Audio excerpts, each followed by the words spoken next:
네, 보신 것처럼 이 트럼프 2기 재무장관 인선이 지체되고 있는데 머스크와 참모들 간에 좀 이견이 있다고 한 건데 이정환 교수님, 일단은 관세 부과 문제 때문에 저희도 아마 재무장관 쪽은 미국 장관이긴 하지만 저희가 촉각을 곤두세워야 될 것 같은데 머스크의 입김이 좀 많이 들어가는 모양입니다. 이제 지난주에 결국은 사건들이 이러한 머스크가 인선에 개입하는 것들을 좀 반영하지 않느냐라는 이야기를 하고 있고요. 예. 어떤 일이냐면 원래 이제 두 명이 경쟁을 하고 있었다라고 보시면 될 것 같은데 스콧 베센트하고 아니 말한 하워드 러트니 이 두 분이 예. 결국은 두 분 다 이제 금융 출신이고 한 분은 조지 소로스의 오른팔이라는 분들이고 한 분은 켄터 피츠제럴드라는 뭐 비트코인 투자 많이 하는 회사의 네. 어떤 CEO라고 보시면 될 것 같은데 저희가 모르는 인사들이 많이 예, 등장합니다. 모르는 이름들이 들어오는데 네. 근데 이분들을 할 때 결국은 머스크가 지지를 했거든요. 러트닉이란 분은 지지를 했기 때문에 예. 이것들 참모들의 의견을 수렴하지 않고 흔히 말하는 머스크가 잘하는 X 트위터를 통해서 네. 이분이 낫다, 이 사람이 되는 게 낫다라고 공개 지지를 하면서 굉장히 좀 갈등이 문제가 되니까 이 둘을 배제했다라는 의견이 나오고 있고 아까 그래서 새로운 인물을 인터뷰하겠다라는 이야기들이 계속 나오고 있다라고 보시면 될 것 같습니다. 결국 머스크가 이제 장관의 인선에 자꾸 개입하는 느낌들 그리고 이것을 보통은 장관 인선 같은 것들은 밀시, 그러니까 조용하게 해야 되는데 네. 이것을 흔히 말하는 트위터 X를 통해서 지금 하고 있기 때문에 저희 우리나라 같으면은 뭐 난리 농단이다 났죠. 많은 말 나왔을 예, 겁니다. 나 그거를 이제 자기 의견을 너무 세게 얘기하다 보니까 이 의견 조율이 안 되고 있고 의견 조율 과정에서 이제 갈등이 심해, 그러니까 의견 조율이 안 되면 갈등이 심해지고 갈등이 표면화되다 보니까 다른 분을 임명하겠다라는 그런 의견들을 펼치고 있고요. 아무래도 지금 나오는 의견들은 결국 기자님 얘기하신 것처럼 좀 이제 관세 부과에 대해서 좀 우리 허용하는. 그러니까 트럼프 정부가 경제적으로 추구하는 목적은 약간 모순적인 측면이 있거든요. 네. 관세를 올리면 물가를 낮추기가 어려운데 관세도 올리고 물가를 낮추겠다라고 이야기하는 굉장히 좀 양립 가능한, 관세를 오르면 수입 물가가 오르게 되는데 수입 물가가 오르면 국내 소비 물가가 당연히 오를 수밖에 없는데 두 가지 양면적인 것을 잘 조율해야 되는, 그러니까 어떻게 보자라면 일반적인 경제 원칙에 맞는 이런 정책을 핀다라고 하면은 평범한 사람이 오면 되는데 관세는 올리지만 물가를 잡는 좀 흔히 말하는 맞지 않는 정책을 할 그런 재무부 장관을 임명을 해야 되기 때문에 좀 인선에 어려움을 겪고 있고 오히려 약간 충성심 같은 것들 높게 보는 이런 상황이다라고 한번 보시면 될 것 같습니다. 누가 맡아도 아마 혼란이 좀 있을 수 있다 이런 좀 분석이신 것 같은데 자, 이 내용을 좀 더 지켜보도록 하겠고요. 이 머스크가 이제 트럼프 2기 행정부에서 신설될 이 지난주 많이 나왔습니다만 정부 효율부라는 수장을 맡게 됐는데 정부 효율부라는 건 사실 어떤 조직 아니겠습니까? 그럼 도대체 이 조직은 뭘 하는 겁니까? 머스크가 이 조직을 끌고서. 이게 아직은 구체적인 안이 안 나와서 정확하게 말씀드리기는 어렵다라고 보일 수 있겠지만 일단은 부라고 하죠. 기획재정부 이런 것처럼 부라고 하긴 하지만 그거보다는 아무래도 위원회 형식으로 운영될 가능성이 높다라고 아마 좀 많이 이해를 하는 것 같고요. 실제 부처는 아니고요. 예, 부처를 하게 되면은 백지 신탁을 해야 되는데 백지 신탁을 하면 경영권 포기한다는 얘기를 트럼프 재산, 그 머스크 재산이 뭐 한 몇 조에 달하는데. 몇 주에 다른데 회사도 굉장히 많은 다수의 회사를 운영하고 있는데 경영권 포기한다라는 이야기이기 때문에 네. 그거는 하지 않을 것 같다라는 의견들이 굉장히 많고요.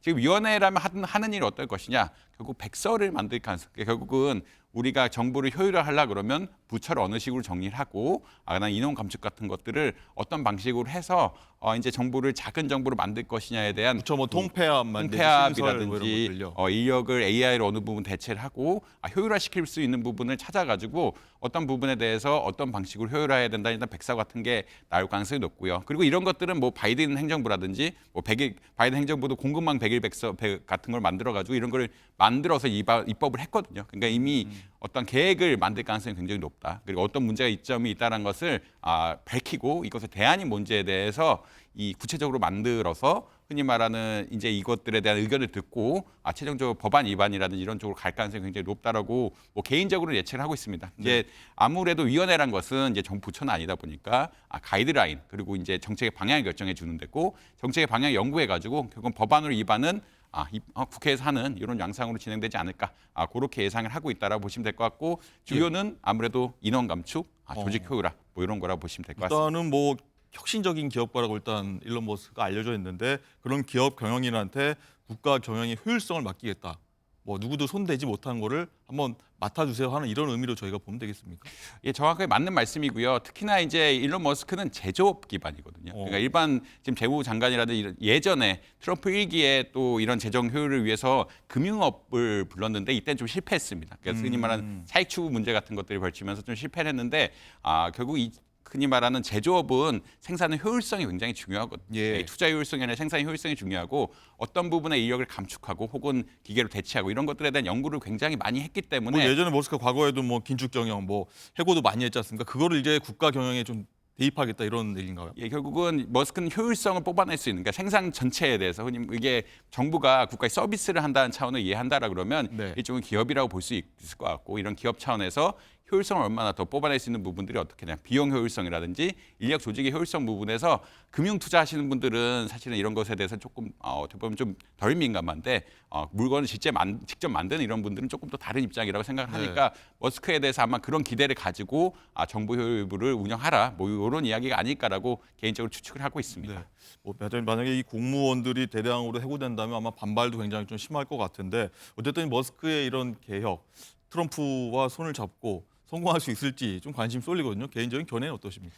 일단 철학은 지금 맞는다라고 보시면 될 것 같고요. 지금 머스크가 좀 고통을 겪었던 것이 결국은 이 바이든 행정부에서 친환경이라고 이야기하지만 전통적인 포드라든지 제너럴 모터스라는 이쪽에 보조금을 많이 주면서 테슬라가 좀 위축이 되었다라는 이런 의견들을 가지고 오히려 뭐 있고. 전기차가 좀 축소되는. 예, 전기차가 오히려 이제 이쪽에 몰아주고 자기가 가장 좋은 기술을 가지고 있는데 좋은 기술 못 발휘했다라는 불만 네. 같은 것들이 많고 그만이 효율적이지 않았다라는 이야기랑 좀 비슷한 이야기로 보시면 될 것 같습니다. 그러니까 결국은 트럼프나 뭐 머스크나 이제 작은 정부를 추구하고 어떤 효율성을 추구한다는 점에서 공통적인 이해관계가 있기 때문에 같이 갈 수 있는 측면이 분명히 있다. 그럼에도 불구하고 아까 이렇게 사실은 인원 감축 이런 것들이 인기 없는 정책이거든요. 네. 그러니까 정부에서 이런 인기 없는 정책들을 얼마나 수행할 것이냐, 그리고 노조의 뭐 다른 뭐 공무원들이나 이런 것들 반발을 어떻게 적절하게 막을 것이냐 이런 이슈는 좀 다르다. 그러니까 일반 민간 기업은 사실은 미국의 경우 특히나 유연화돼 있기 때문에 흔히 말해서 직장에 내보내는 게 쉬운데 정부는 또 여전히 다른 조직이라서 이런 것들을 어떻게 하느냐에 따라서 그리고 거기에 따라서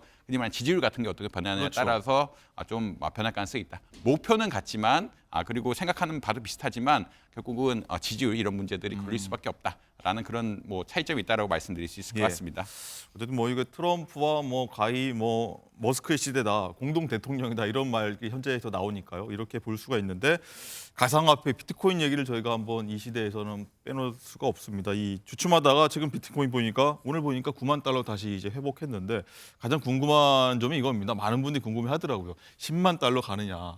아니다. 아니면 가면 언제 가냐? 가장 궁금하거든요. 경제학 교수님이시니까 좀 전망을 좀 해주신다면요. 일단 비트코인의 디지털 금이라고 하는데 디지털 금하고는 약간 차이점이 있습니다. 그러니까 비트코인이라는 건 소프트웨어이기 때문에 네. 구형 소프트웨어거든요. 금은 뭐 몇천 년이 지나도 안 변하고 네. 사람들이 계속 수요하는 거긴 하지만 우리가 2008년도에 컴퓨터를 지금 쓰라라고 하면은 꼭 반드시 써야 되느냐의 의문점이 좀 따라 붙는다라고 보시면 될 것 같고요.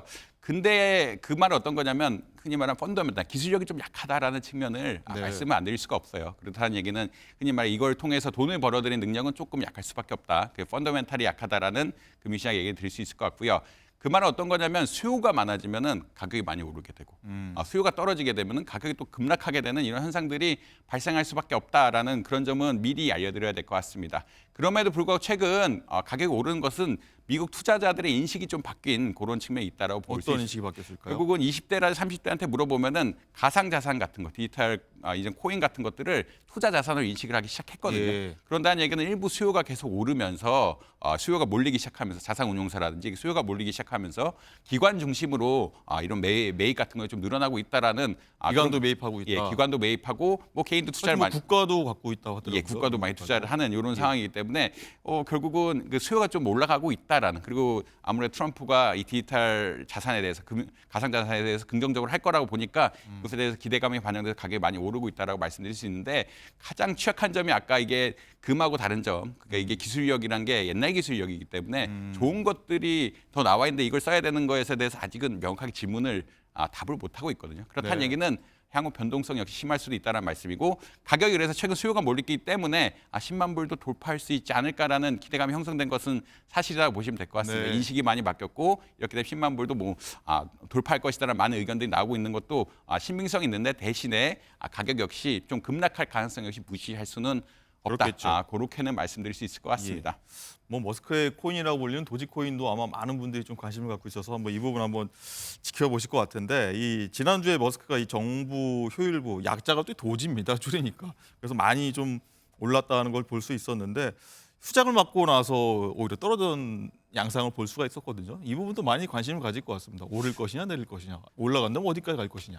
이게 동일한 얘기인데 네. 비트코인보다 도지코인은 펀더멘탈이 더 없다라고 이야기하고 있고 머스크 자체도 이 도지코인에 대해서 펀더멘탈이 없다는 걸 말하는 발언도 여러 번 했습니다. 아마 투자하는 분들은 다 아실 겁니다. 그 약간 미임적인 투자, 자기의 상징인 코인이니까 자기가 데리고 간다라는 이런 느낌이 좀 많은 것 같고 그 말은 어떤 거냐면 어떤 일론 머스크의 정치적이라든지 경제 성공에 따라서 코인의 가격이 수요가 올라가면은 올라가게 돼. 약간 팬심에서 사는 이런 느낌이 굉장히 강하다라고 보시면 뭐 될 것 같아요. 저런 밈까지 나오고 있고 하면 보이는 것처럼. 예, 그러니까 그러니까 흔히 말하는 머스크를 상징하는 코인이기 때문에 네. 머스크가 잘 되면 코인 가격이 올라가게 되고 머스크가 잘 안 되면 또 코인 가격이 떨어지게 되는 이런 코인들이라 아무래도 투자할 땐 굉장히 유의해야 된다. 가격이 오를 때는 머스크의 인기에 따라서 움직이는 코인이라고 아마 이해하시면 될 것 같아가지고 지금 많이 올랐기 때문에 또 급격하게 오를 것이냐 이런 것에 대해서는 좀 부정적일 수밖에 없다. 그것은 인기에 영합한 그러니까 비트코인이란 것은 가상자산의 대표라는 그런 특징이 있기 때문에 오를 수 있는 그리고 사람들이 이제 투자할 자산을 인식했기 때문에 기관들이 많이 들어온 특징들이 있는데 도지코인은 개인들이 구매한 코인이라 약간은 인기 코인, 인기 영합 코인이라고 보시면 아마 되지 않을까. 그래서 가격의 변동폭이 클 가능성이 높고 이미 많이 올랐기 때문에 네. 또 급상승할 가능성은 그렇게 많지는 않은 것 같다. 뭐 개인적으로 그렇게 예측을 하고 있습니다. 예. 자, 뭐 예측 불허인 미국의 어떤 정치 상황 그리고 코인, 가상화폐 상황까지 한번